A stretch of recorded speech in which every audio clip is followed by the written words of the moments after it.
Hello. Hello. Hello. Worldwide Games.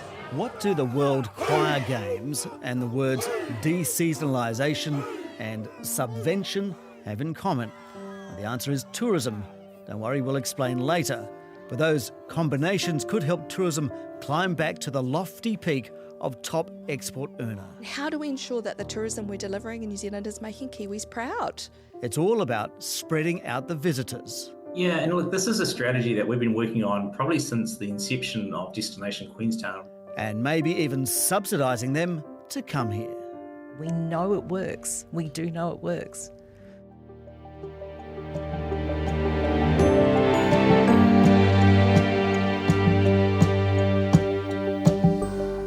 Welcome to the NBR Podcast. I'm your host, Simon Shepherd. So, it's pulled its way back, almost, to pre-pandemic levels. Overall tourism is about 80 to 90% of what it was, and now it's the second largest export earner.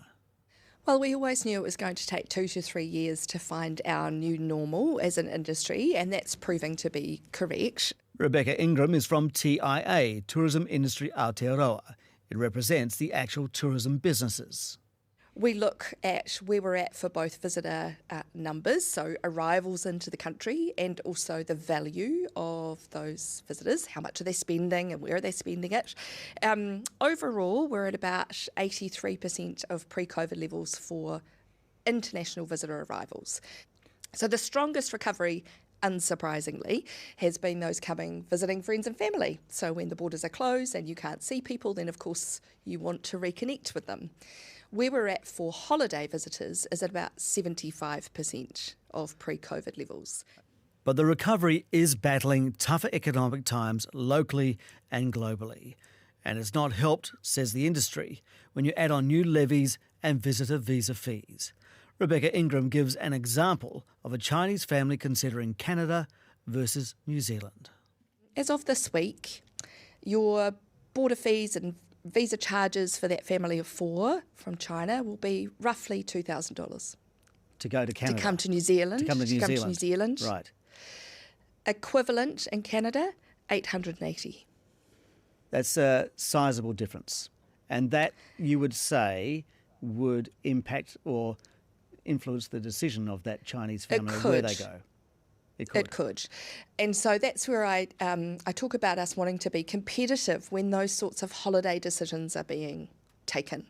So we're not anticipating another big step up this summer like we've had for the previous 2. Most indications are that we'll be sort of flat or maybe plus about 2% on where we were last summer. Where we're seeing the strongest recovery has been out of the US and out of India. Where we're perhaps not quite there yet is out of China, but that is actually something being experienced across the world. There's some economic challenges in China, and also Chinese residents are being encouraged to travel domestically. Right, yes. So they're trying to prop up their economy, and so that's going to affect our international tourism. I understand that. There is this plan, though, for the next 5 years from Tourism NZ to grow international tourism by $5 billion over the next 5 years. Sounds ambitious. Is it doable? I think it is doable, and at Tourism Industry Aotearoa, we led a piece of work last year called Tourism 2050, a blueprint for impact, which is about the positive contribution that tourism can make, but also the sorts of policy settings and actions we need to take to ensure that tourism is delivering broadly for New Zealand. We estimate that tourism in New Zealand could be worth about $55 billion per annum by 2030.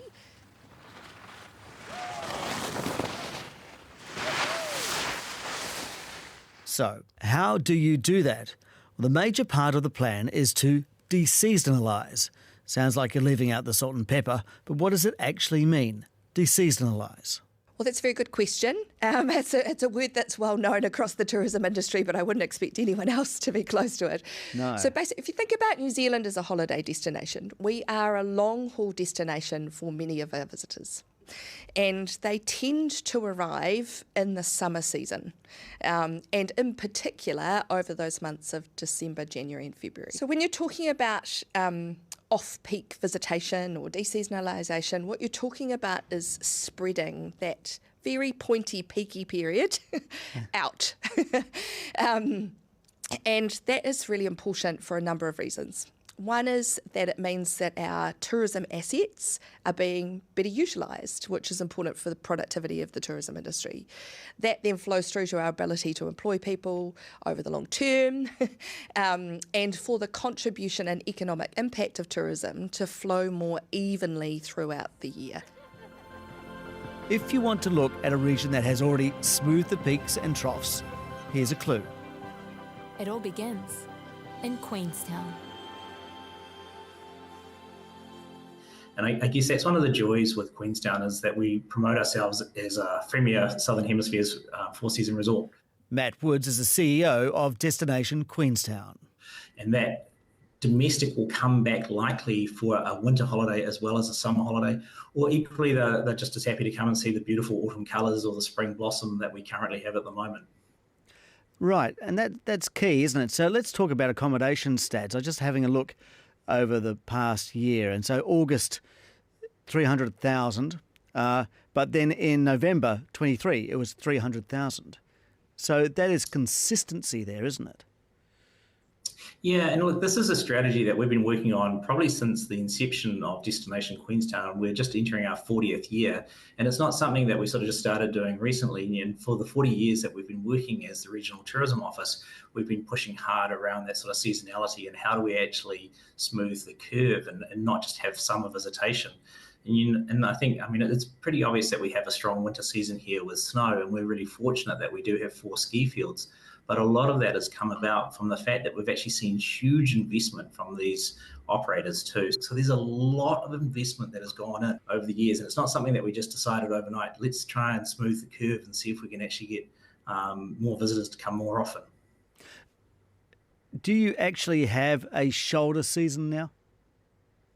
Yeah, we do still have a shoulder season, and we felt it this year. Our shoulder season is roughly 6 weeks. It's in May, sort of just going into June, and actually King's birthday has really helped us a little bit in that shoulder season. It's almost like the bookmark to sort of start winter.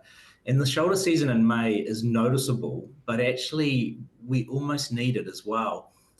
Just from the operators to be able to actually have that time to give their team some holidays, and equally just to refurbish some of their plants. So, to do those capital investments and just update bits and pieces. So May is definitely still the shoulder, and it is quieter down here. But you're happy with the fact that, 11 months of the year, there is no peak season now in Queenstown. Yeah, the peak, there is still a stronger summer, but only slightly compared to the rest of the year. And particularly in that January when we have domestic school holidays and a little bit into early February when we have Chinese New Year. But you're right, it's smoother more frequently over the whole year now, apart from May. And we need that shoulder season there just to actually sort of catch our breath and make sure we're delivering the best possible service that we can and best possible experience. And the obvious choice is Milford Sound. There's more than just the North and South Island. South Island's where it's at. Hey, Moiraki. But like this Air New Zealand safety video name checks, there are many more places to visit, and not every one of them is as fortunate or has actively planned to become a year-round attraction. If we're set up generally for that tourism season that you explained, how hard is it going to be for regions and cities to be able to smooth out that tourist curve if they don't have the assets or they haven't planned for it? Well, that's why Tourism New Zealand has got the strategy over the next 4 years. So we're not trying to achieve this overnight, but it is a really important goal for ensuring that tourism is maximising its contribution and enabling those businesses to be as healthy and productive as possible. One sector, though, can spread its offering throughout cities and regions and throughout the off-peak periods. They can help with deseasonalisation. What do you think of the idea of trying to target the off-peak sort of tourist market, the deseasonalisation, as they say, of New Zealand tourist industry? Lisa Hopkins heads business events industry Aotearoa. So a business event, our peak season, our busy time really ranges from about March through to November. Midweek excluding school holidays. Right. So it's absolutely It's a no-brainer fit. then, It's right. a fit for purpose. Yeah. Yes. And do you see, I mean, you're fighting with Australia as your main competitor in this, but do you see the possibility that the business events can step into that? Because Tourism New Zealand wants to increase the market by $5 billion, and 70% of that's going to be targeted at this off-peak strategy.